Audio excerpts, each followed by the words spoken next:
Assalamualaikum warahmatullahi wabarakatuh. Yang kami hormati Ibu Dr. Irma Paramita Sofia, SE AKM AKSIE selaku dosen pengampu mata kuliah akuntansi lingkungan dan laporan keberlanjutan.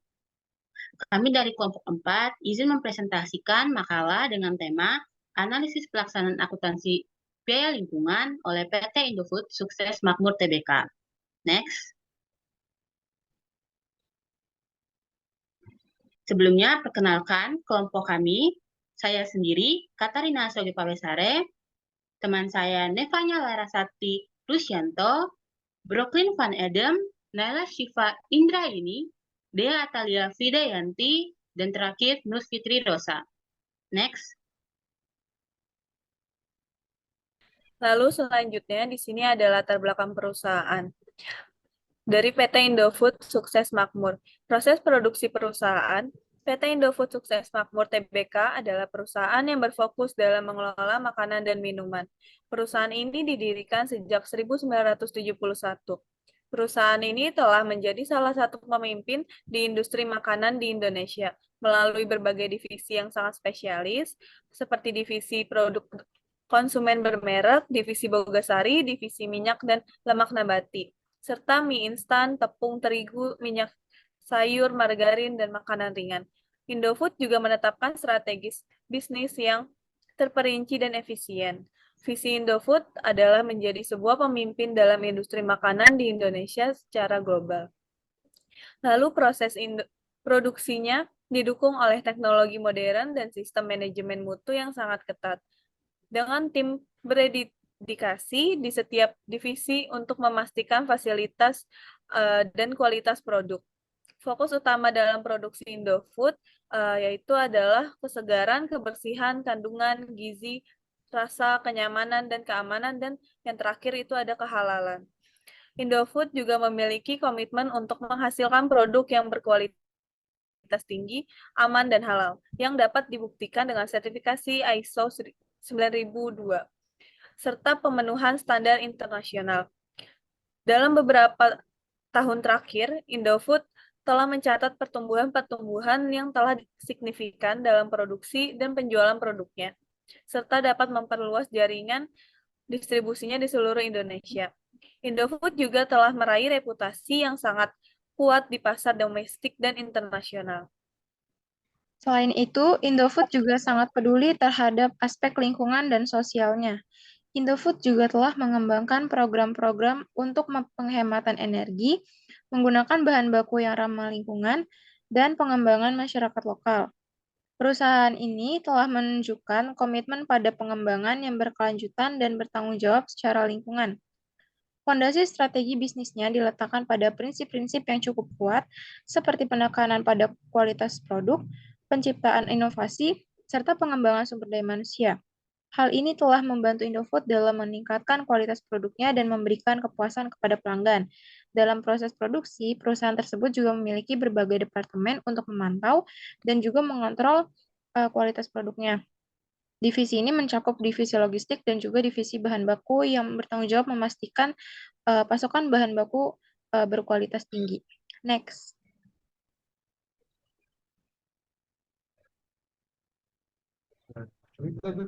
Baik, selanjutnya masuk ke permasalahan proses produksi yang berdampak pada lingkungan. Jadi PT Indofood Sukses Makmur memiliki beberapa permasalahan dalam proses produksinya. Salah satunya ada di limbah padat dan limbah cair, yang termasuk dalam limbah pertanian, limbah kemasan, dan juga limbah air. Yang pertama, permasalahan limbah pertanian, perusahaan sangat banyak memiliki kerjasama terhadap petani lokal maupun petani produksi, yang dimana perusahaan melakukan kolaborasi dengan petani kentang dalam hal menghasilkan kentang segar dan menguranginya dampak pencemaran lingkungan, yang apabila sendiri mengoperasikannya merupakan langkah yang positif. Dan seterusnya, limbah kentang tersebut yang dapat menjadi limbah padat, perusahaan juga menemukan jalan keluar dalam penanganan limbah kentang, yaitu dengan menjadikan sisa hasil atau limbah kentang tersebut menjadi pupuk tanaman agar tidak menjadi limbah yang dapat merusak sungai atau tanaman di sekitar pabrik beroperasi. Indofood berhasil menjalankan kolaborasi mereka dengan bekerja sama dengan petani dan menghasilkan kentang segar yang bagus untuk diproduksi. Perusahaan dapat memanajemen limbah produksi kentang tersebut agar perusahaan tidak terkena sanksi apabila pemerintah mengetahui perusahaan menghasilkan limbah yang mengganggu lingkungan. Boleh di next. Yang kedua masuk pada limbah kemasan. Jadi perusahaan memiliki proses produksi di kemasan produk yang diproduksi langsung oleh agribisnis Indofood Tbk. Tentunya perusahaan juga menyadari akan halnya limbah kemasan yang dihasilkan oleh perusahaan akan berdampak pada lingkungan terkait bagaimana perusahaan mengatasi dan mengalokasikannya. Tercatat dan terdata kalau perusahaan memiliki limbah padat dan cair dari produksi minyak dan juga produksi kentang dari pertanian. Nah, limbah padat cair dihasilkan dari hasil produksi yang dibuang oleh perusahaan bisa menimbulkan pencemaran terhadap lingkungan yang melanggar Undang-Undang Audit Lingkungan sehingga perusahaan dapat terkena sanksi oleh pemerintah. Seperti limbah cair yang dihasilkan oleh minyak sawit untuk mengolah kentang dan dari pertanian dan menimbulkan cairan yang akan dibuang ke sungai. Dibuang ke sungai, tanah ataupun habitat tumbuhan. Tentunya akan menimbulkan efek buruk bagi lingkungan yang terkena sanksi oleh pemerintah atas pelanggaran audit. Tapi untuk Tapi perusahaan juga menggunakan plastik untuk memproduksi kemasan terhadap produk mie instan Indofood. Dengan hal ini juga mencatat bahwa perusahaan menghasilkan dan menggunakan banyak plastik di pabrik sehingga plastik yang tergolong berbahaya apabila perusahaan membuang ke sungai. Maka akan terkena sanksi audit lingkungan dari pemerintah juga melanggar Go Green dan maka dari itu perusahaan juga harus melakukan sistem yang tepat dalam penanganan limbah yang padat seperti plastik kemasan tersebut. Boleh next.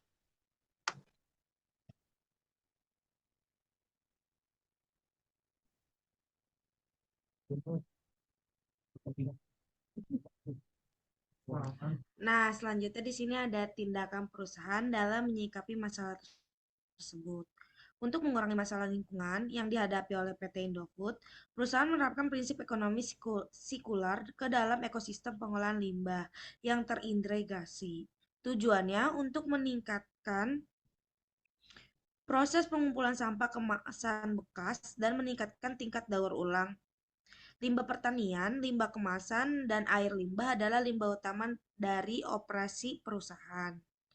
Selanjutnya, perusahaan menggunakan limbah padat pertanian sebagai pupuk dan sumber energi biogas dari cangkang kelapa sawit yang memiliki tujuan untuk mengurangi jejak karbon.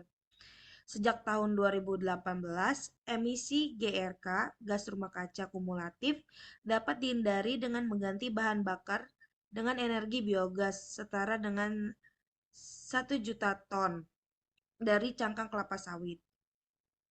Perusahaan akan menggunakan kembali air limbah untuk pembuatan biogas dan media tanam. Dengan menggunakan starter bakteri CSTR secara terus-menerus dari instalasi stulp pengelolaan limbah dapat mempercepat proses dekomposisi kotoran sapi dan pembentukan gas metana yang mengakibatkan mitra peternak bisa menggunakan biogas sebagai bahan bakar memasak dan penerangan. Selain itu, dari proses ini menghasilkan pupuk organik yang dapat digunakan pada tanaman. Dengan adanya proses ini dapat mengurangi sampah dan membantu petani untuk menghemat uang. Dan air limbah akan dialirkan sesuai standar baku mutu lingkungan pemerintah. Pengelolaan sampah kemasan Indofood turut berpartisipasi dalam berbagai program kolaborasi seperti bank sampah berbasis masyarakat, edukasi masyarakat melalui program Dropbox, ada program Green Warmindo, PRSC, Packing and Recycle Association for Indonesia Sustainability Framework, dan IPRO, Indonesia Packaging Recovery Organization, yang bertujuan untuk membangun kesadaran masyarakat dalam mengelola sampah, memilih sampah, dan mengumpulkan sampah melalui organisasi PRAISE dan IPRO ini. Nah, melalui penerapan prinsip Extend Stakeholder Responsibility, Indofood mendirikan PRAISE bersama 5 perusahaan industri besar lainnya. Pada tahun 2020, PRAISE memperkenalkan IPRO untuk membangun ekosistem pengolahan sampah terpadu IPRO memberikan edukasi lingkungan hidup kepada pemangku kepentingan seperti pengepul, sampah, masyarakat, TPS 3R, dan industri daur ulang. Pada tahun 2022, perusahaan memperluas program ke Jawa Timur dan bekerja sama dengan para pemangku kepentingan seperti pemerintah daerah setempat, perusahaan daur ulang lainnya, dan lembaga pendanaan yang bertujuan untuk membangun TPS 3R dan mengembangkan kegiatan daur ulang secara luas. Nah, melalui upaya ini, perusahaan dapat memperluas proses pengumpulan daur ulang jenis kemasan yang terdiri dari PET, HDPEE, UBC, kemasan multi-layer, dan plastik PP.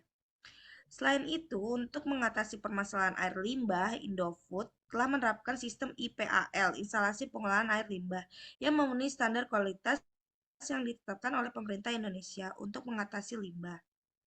Kualitas air dari setiap unit operasional telah diperiksa secara berkala oleh laboratorium independen terakreditasi dengan menggunakan permintaan oksigen biologi dan kimiawi dapat memenuhi target untuk memastikan bahwa 100% air limbah yang disalurkan kembali ke lingkungan memenuhi standar lingkungan.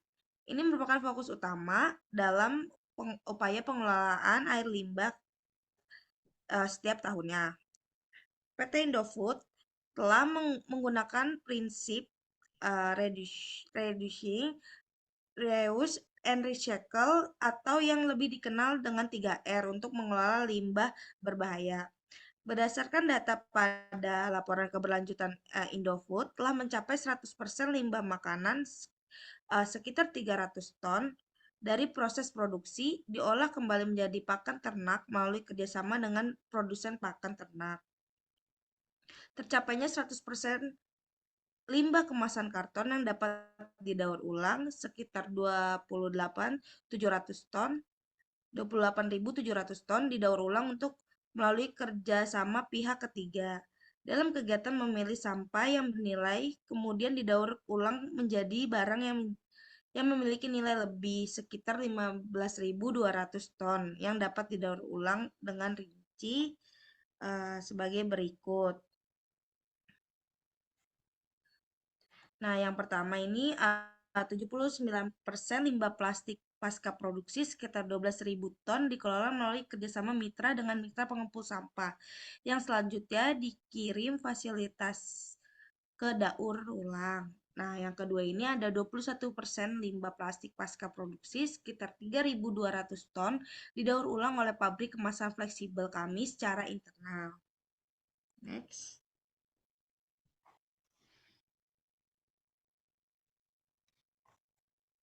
Selanjutnya adalah biaya pencegahan. Biaya pencegahan dalam akuntansi lingkungan merujuk pada biaya-biaya yang dikeluarkan oleh perusahaan untuk mencegah terjadinya pencemaran lingkungan atau untuk mengurangi dampak negatif terhadap lingkungan dari kegiatan operasional mereka. Dalam laporan yang kami dapatkan ada beberapa hal oleh PT Indofood yang mengenai biaya pencegahan, yaitu yang pertama pencegahan dengan menggunakan solar energi yang terbarukan untuk sistem pengelolaan lingkungan dan energi. Lalu kedua, pelestarian lingkungan tanpa praktik deforestasi dan tanpa kehilangan area KBKT. Lalu ketiga, PT Indofood telah menerapkan sistem IPAL atau instalasi pengolahan air limbah sesuai dengan baku mutu yang telah ditetapkan oleh pemerintah Indonesia. Lalu keempat, Divisi Dairy berinisiatif untuk reaktivasi reaktor biogas dari Koperasi Peternak Sapi sejak tahun 2021. Lalu yang kelima, program pencegahan pengolahan kebakaran yang menyeluruh dalam rangka perlindungan terhadap lingkungan. Next. Lalu yang kedua adalah biaya deteksi. Biaya deteksi dalam lingkungan akuntansi lingkungan merujuk pada biaya-biaya yang terkait dengan pengidentifikasian, pemantauan, dan penilaian dampak lingkungan dari kegiatan operasional suatu perusahaan. Biaya ini mencakup berbagai kegiatan seperti pengujian lingkungan, pemantauan polusi udara, air, dan tanah, serta penilaian dampak lingkungan dari kegiatan produksi atau layanan. Ada beberapa program yang kami temukan dalam laporan PT Indofood sebagai berikut adalah yang pertama, program penilaian peringkat kinerja perusahaan dalam pengelolaan lingkungan hidup untuk kinerja air limbah, dan limbah berbahaya dan beracun. Lalu yang kedua, program manajemen mutu terpadu dan good manufacturing practice guna memastikan bahwa seluruh produk dan kegiatan operasional telah memenuhi standar keamanan pangan dan mutu yang tertinggi. Lalu next, program penilaian peringkat kinerja selanjutnya ada yang dipenunjukkan oleh pemerintah. Yang pertama adalah tim ERM secara berkala melakukan penilaian resiko guna mengidentifikasi, menganalisis, dan mengkonsolidasikan berbagai risiko utama.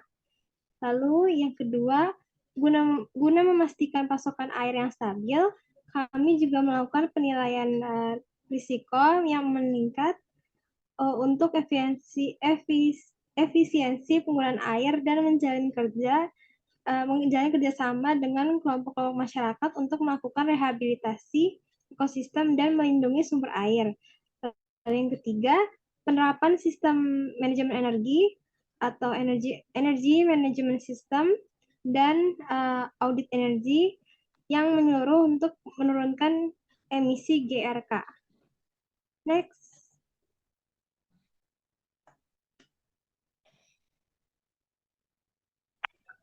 Selanjutnya itu adalah biaya kegagalan internal.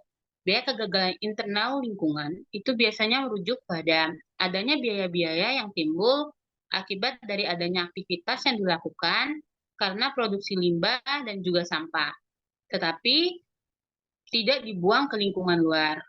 Meskipun limbah tersebut tidak langsung dibuang keluar, tetapi perusahaan tetap harus mengelola biaya lingkungan dan melakukan efisiensi yang bertujuan untuk meningkatkan kinerja lingkungan biaya. Dilihat dalam laporan SR milik PT Indofood pada tahun 2013, perusahaan itu sudah mulai beralih dalam penggunaan cangkang kelapa sawit, yang dari mana itu sebelumnya perusahaan itu lebih menggunakan batu bara sebagai bahan bakar. Adanya penggunaan cangkang kelapa sawit ini bisa saja mengurangi emisi gas rumah kaca dengan memanfaatkan energi surya dan juga energi biomasa untuk mengganti bahan bakar fosil yang bisa saja menghasilkan emisi. Hal ini itu diharapkan dapat mengurangi polusi udara di daerah sekitar. Selain itu juga, hal ini bisa bermanfaat bagi perusahaan yang dimana bisa mengurangi finansial dan juga biaya operasional. Selain daripada itu, perusahaan selalu melakukan pemeriksaan pada mesin dan keamanan operasional seperti mesin, diesel, dan boiler guna menurunkan emisi udara secara rutin oleh laboratorium terakreditasi dan hasil pengujiannya langsung dilaporkan kepada pemerintah. Selanjutnya,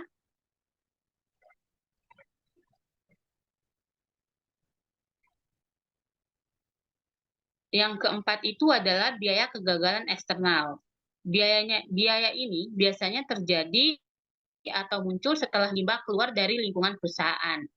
Dilihat juga dalam laporan SR PT Indofood, perusahaan ini sudah melakukan upaya-upaya guna menjaga kinerja perusahaan di mata masyarakat dan juga para investor. Upaya-upaya yang dilakukan tentunya tidak menggunakan biaya yang sedikit, seperti pengelolaan air limbah, di mana perusahaan itu berkomitmen dan bertanggung jawab tetap.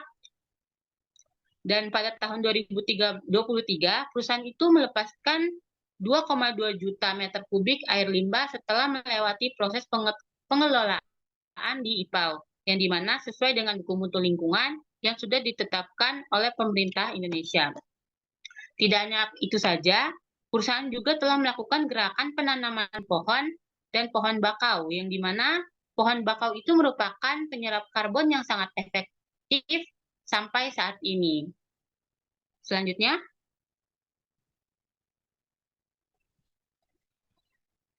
Baik, selanjutnya itu adalah laporan biaya lingkungan.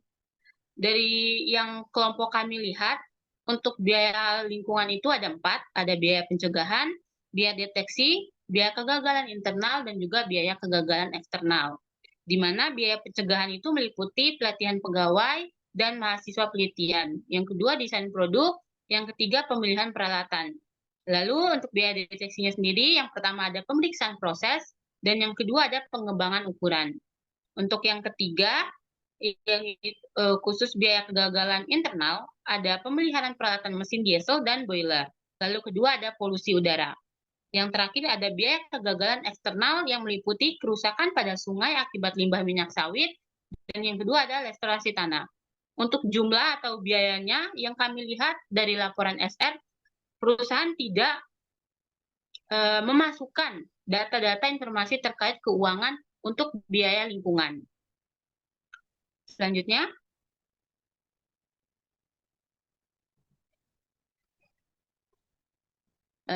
itu adalah strategi biaya lingkungan. Menurut kelompok kami, yang kami analisis, perusahaan ini menggunakan metode end of pipe strategy, di mana sebagai bentuk upaya penanganan lingkungannya, PT Indofood sampai saat ini terus-menerus memberikan peningkatan kualitas kinerja lingkungan. Akan tetapi, kurangnya informasi yang terperinci mengenai berapa besaran biaya-biaya yang sudah perusahaan keluarkan, mulai dari biaya pencegahan, deteksi, kegagalan internal, dan juga kegagalan eksternal, membuat kelompok kami kesulitan dalam mengatur strategi terkait pembagian biaya lingkungan yang baik. Akan tetapi, melihat dari adanya laporan SR yang memperlihatkan keberhasilan pemberdayaan lingkungan, memberikan kami gambaran bahwa PT atau perusahaan Indofood ini juga memiliki tingkat keikutsertaan yang tinggi dalam menjaga lingkungan. Tidak hanya itu saja, PT Indofood terus-menerus setiap tahunnya menaikkan nilai mutu tidak hanya dari kualitas lingkungannya saja, tetapi juga pada kualitas produknya. Selanjutnya,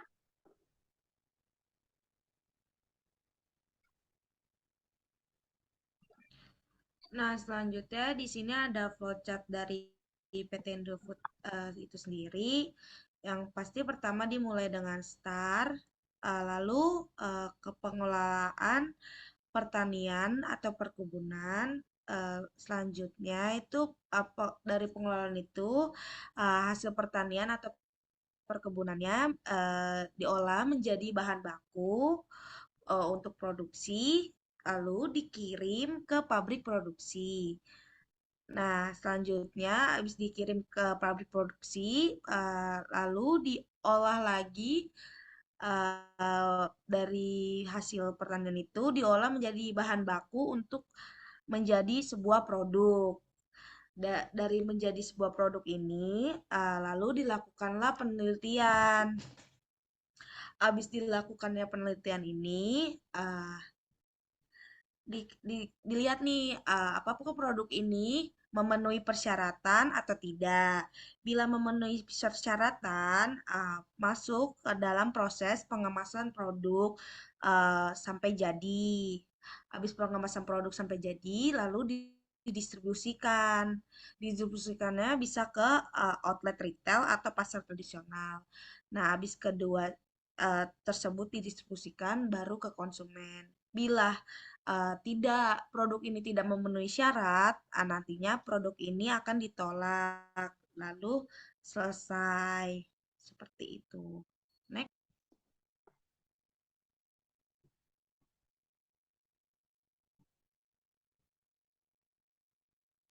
Nah, di sini ada beberapa pertanyaan yang ditanyakan oleh Bu Irma.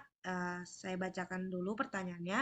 Yang pertama itu, mengapa kelompok Anda menyimpulkan bahwa strategi yang diambil oleh PTX adalah strategi tergantung pada kesimpulan yang di makalah yang dikerjakan. Nah, kedua itu, menurut kelompok Anda, apakah strategi tersebut sudah tepat? Nah, jawabannya ini harus dihubungkan dengan analisis situasi perusahaan. Nah, yang ketiga ini pertanyaannya, jika sudah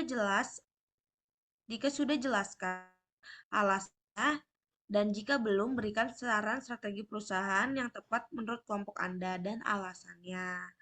Pertanyaan keempat, dari 4 jenis biaya lingkungan yang telah dikeluarkan perusahaan, mana saja yang seharusnya dapat dikurangi? Mengapa? Jelaskan jawaban Anda. Nah, pertanyaan kelima, jika Anda menjadi pimpinan perusahaan, apa yang Anda lakukan untuk meningkatkan revenue dari komposisi biaya yang telah dilakukan oleh perusahaan saat ini? Next. Jawaban nomor 1 itu kelompok kami menggunakan strategi end of pipe strategi sebagai bentuk upaya penanganan lingkungan, yang dimana strategi tersebut itu dapat mempengaruhi kinerja perusahaan dengan cara yang signifikan. Lalu untuk menghadapi permasalahan lingkungan yang timbul dari proses produksi, PT Indofood ini menggunakan strategi biaya lingkungan yang mencangkup pengelolaan limbah, penggunaan plastik yang efisien, penghematan energi, pengembangan masyarakat lokal, penggunaan teknologi modern, pengembangan sumber daya manusia, penggunaan analisis parameter kadar air, tepung segitiga biru, dan penggunaan sistem manajemen mutu yang sempurna. Next. Lalu aku akan menjawab pertanyaan nomor 2, yaitu menurut kelompok Anda apakah strategi tersebut sudah tepat? Jadi menurut kelompok kami menganalisis situasi PT Indofood, strategi yang diambil oleh perusahaan untuk menghadapi permasalahan lingkungan yang timbul dari proses produksinya relatif tepat. Strategi ini didasarkan pada prinsip-prinsip kuat seperti penekanan pada kualitas produk, penciptaan inovasi, serta pengembangan sumber daya manusia. Strategi ini juga mempertimbangkan aspek lingkungan dan sosial seperti penghematan energi, penggunaan bahan baku yang ramah lingkungan, dan pengembangan masyarakat lokal. Next.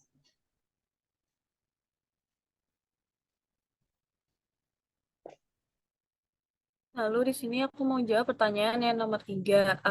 Menurut kesimpulan dari kelompok kami, dari jawaban sebelumnya itu kelompok kami ulang. Untuk jawab nomor iya, untuk jawab untuk tim.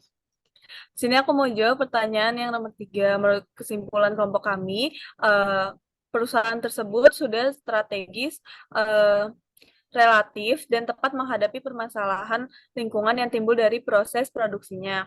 Namun, perusahaan masih perlu untuk meningkatkan pengelolaan limbah dan penggunaan bahan baku yang ramah lingkungan untuk meningkatkan kinerja perusahaan secara lebih baik dan memastikan keberlanjutan lingkungannya. Lalu next.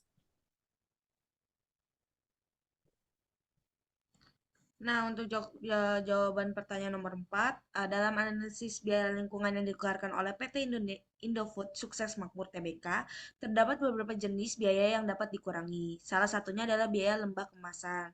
Biaya limbah kemasan ini dapat dikurangi dengan cara mengurangi penggunaan plastik yang dapat berbahaya apabila dibuang ke sungai. Perusahaan dapat mengurangi penggunaan plastik dengan cara mengembangkan strategi penggunaan bahan baku yang ramah lingkungan dan mengurangi limbah padat yang dihasilkan dari produksi kemasan. Contohnya adalah penggunaan bahan baku yang dapat diolah menjadi bahan baku lainnya untuk mengurangi limbah padat yang dihasilkan dari produksi kemasan. Biaya limbah kemasan ini dapat dikurangi karena penggunaan plastik yang berlebihan dapat berdampak pada kerusakan lingkungan dan melanggar UU Audit Lingkungan. Next, ini jawaban untuk pertanyaan nomor 5. Sebagai pimpinan perusahaan, saya akan melakukan langkah untuk meningkatkan revenue dari komposisi biaya yang telah dilakukan oleh perusahaan saat ini. Berikut adalah saya akan meningkatkan penggunaan sistem manajemen mutu yang sempurna dengan cara meningkatkan efisiensi penggunaan bahan baku dengan cara mengoptimalkan proses produksi dan mengurangi biaya bahan baku yang tidak diperlukan agar mengurangi biaya operasional. Nah, sekian presentasi dari kelompok 4. Kurang lebihnya mohon maaf. Terima kasih.